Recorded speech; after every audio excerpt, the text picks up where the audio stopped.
Aujourd'hui, c'est l'indépendance de mon pays. Hélas, je ne fêterai plus l'indépendance de la Mauritanie.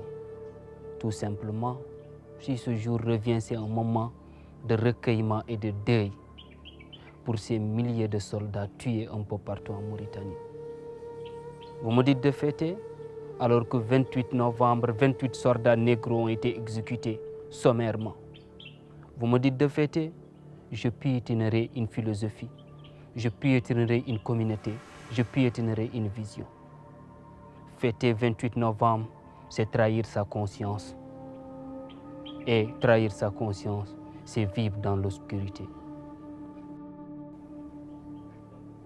Aujourd'hui, 28 novembre, des milliers de personnes dans la diaspora sont dans les recueillements. Vous me dites de fêter 28 novembre, des milliers d'orphelins aujourd'hui ne verront jamais le sourire de leur père. Vous me dites de fêter ces milliers de veuves qui sont là à braver les interdictions pour obtenir le règlement du passif humanitaire. Je ne vais jamais fêter sur des cadavres.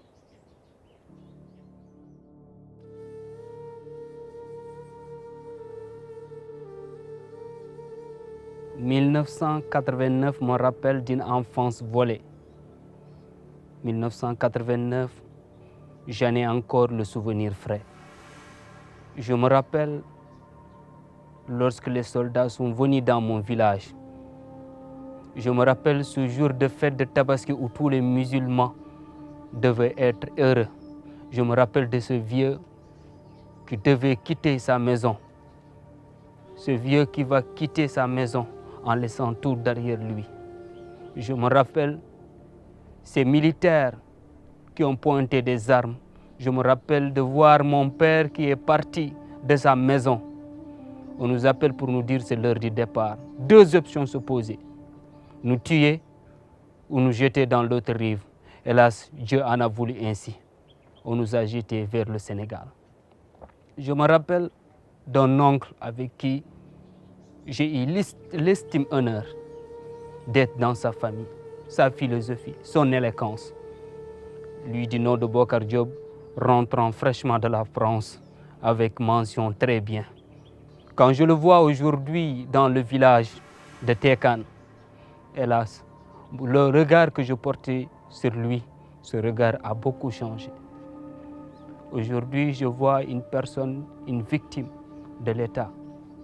Je me rappelle le jour où on nous a dit qu'à Dagana, que nous n'avons plus de place. On nous a amenés à Bokhol. Je me rappelle de cette famille où ces enfants se mis debout pour dire « Papa, on a faim ». Ce jour-là, j'ai connu la faim, la première fois dans ma vie. Je me rappelle un jour de tonnerre où on avait des maisons en case. Hélas, le vent l'emporta. J'ai vu ma mère comme une poule pondeuse, nous protégeant contre ce vent. Vous voulez que je fête 1989? Vous voulez que je fête l'indépendance? Vous voulez qu'aujourd'hui j'oublie sans porter un regard à mon futur? Hélas, vous allez dire que c'est passé. Mais vivre des moments de détresse, vivre des moments de guerre, vivre des moments de conflit. Nous devons faire un devoir de mémoire pour comprendre la vraie histoire de ces exactions. Est-ce que c'est parce que je suis noir qu'on m'exclut de mon pays? Aujourd'hui, la jeunesse n'a plus de repères, n'a plus d'espoir, car ces jeunes talentueux, ces jeunes dans leur possibilité de changer le monde, sont toujours là debout. Cette jeunesse laissée pour compte. L'heure de la liberté, l'heure de la vraie égalité, ce n'est pas dans 20 ans, ce n'est pas dans 10 ans, il faut que ce soit maintenant.